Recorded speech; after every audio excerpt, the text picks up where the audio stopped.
এলেন মহারানী। তা বলি, বন্ধু বান্ধবের সঙ্গে একা একা ঘুরতে গেছিলে কেন আমার বাবুটাকে না নিয়ে? আরে আমি তোমাকে বললাম তো, স্কুলের ফেয়ারওয়েলে গিয়েছিল। থাম তুই।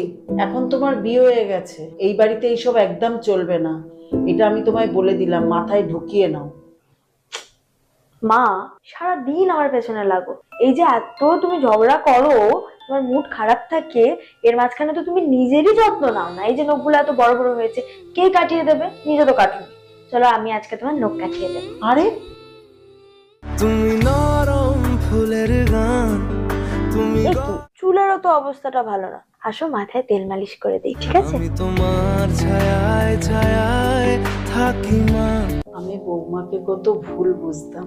আমি তো তোমাকে আগেই বলেছিলাম। আমার বাজে ব্যবহারের জন্য বৌমার কাছে আমি ক্ষমা চাইবো। তুইও চল।